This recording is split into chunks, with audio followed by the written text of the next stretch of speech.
Kenapa saya nasihatkan kekalkan kereta dalam keadaan standard, sehinggalah habis waranti, buatlah apa yang korang nak buat. Nak tukar rim yang besar daripada 15 nak jadi 17 ke.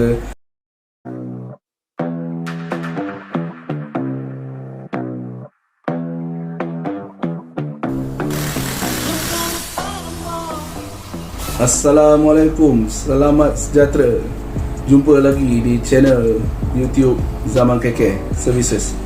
Hari ni saya nak buat sambungan sikit daripada yang video pertama hari tu. Hari ni dah buat penutupan lah, buat conclusion lah. Okey, tentang apa ni, untuk pengguna-pengguna orang yang beli kereta baru. Apa yang saya nak nasihatkan di sini, yang beli kereta baru, kalau boleh jaga waranti.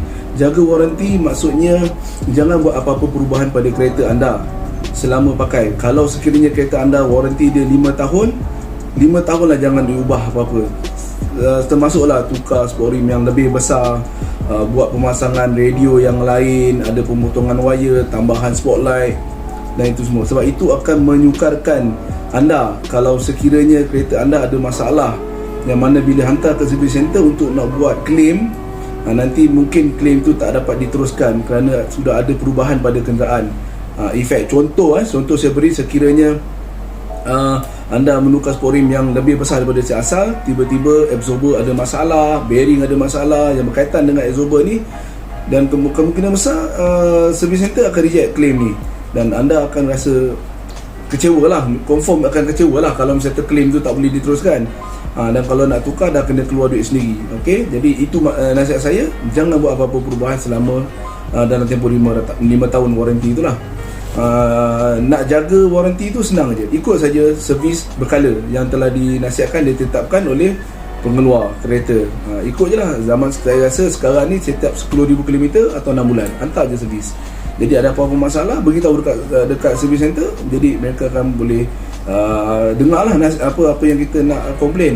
Dan lagi satu, apa yang baiknya kalau kita kekalkan kereta kita dalam keadaan yang standard, beli macam tu, pasang macam tu. Memang ini yang saya dah lalui lah, dan saya dah rasai memang kurang ada masalah, kurang sangat ada masalah yang tak sepatutnya keluar.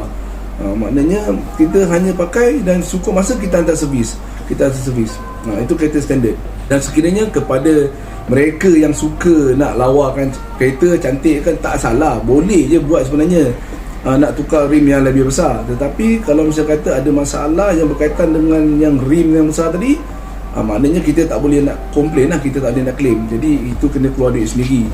Itu je. Kereta memang cantik, contoh tukar suspension, sport spring, memang bagusnya dari segi safety itu bagus kan, kita buat cornering, dia akan kereta akan stable. Tetapi dari segi waranti, sekiranya absorbernya ada masalah, rosak, itu memang tak boleh claim lah. Kita kena terima lah yang benda tu tak boleh claim. Tapi kereta kita nampak cantik, nampak safety.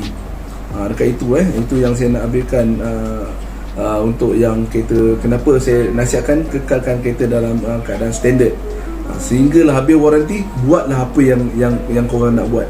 Nak tukar rim yang besar daripada 15 nak jadi 17 ke. Tapi yang tak bagusnya nanti, walaupun mampu kita tukar, tapi dia akan ada masalah lain nanti selepas kita tukar benda-benda itu semua. Macam contoh kalau kita tukar radio yang lain kan, nanti kalau ada pemotongan wire pasang, nanti ada short sana short sini, jadi itu semua akan peningkan kepala lah. Itu akan peningkan kepala kita sendiri lah. Jadi saya sendiri beli kereta baru, selama saya pakai berapa tahun, saya tak pernah pun buat ubah suai. Saya tak pernah buat ubah suai. Saya, apa yang saya beli kereta tu macam tu lah saya pakai.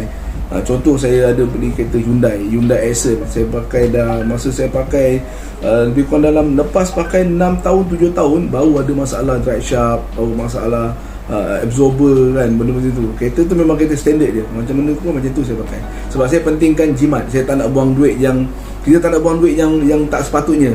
Faham? Maksudnya tak sepatutnya kan, kita tukar benda tu dah ada duit, lepas tu rosak, kita kena keluar duit lagi. Jadi tak sepatutnya lah. Saya pandang kat situ lah, jimat. Benda yang tak perlu tukar, jangan tukar kan.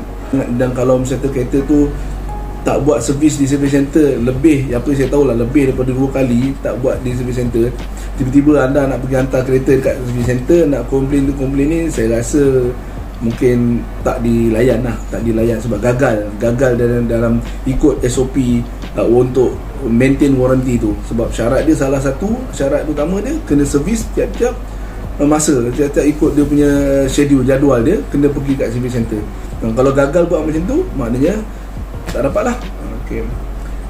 Okay, lepas tu sekarang ni saya nak sambung sikit lah. Saya sambung sikit untuk yang apa, kebaikan kereta kalau yang kadang-kadang standard lah. Contohnya yang pertama ni, dia akan lambatkan rosak benda-benda yang asal. Contoh saya cerita benda yang selalu orang buat adalah tukar sport rim.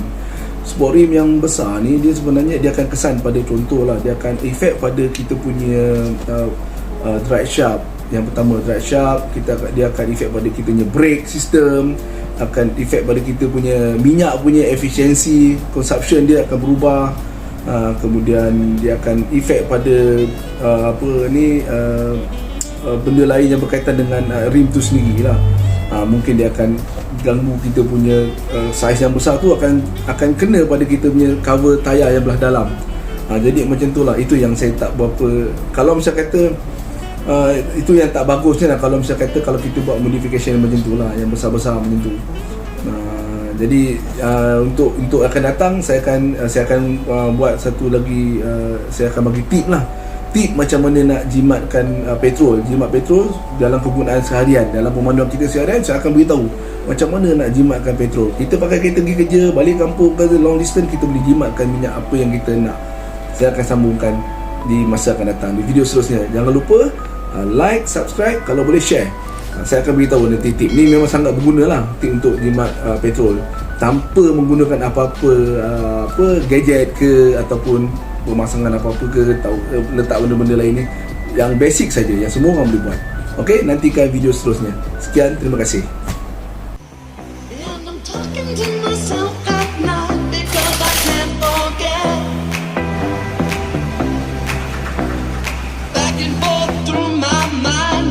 A cigarette.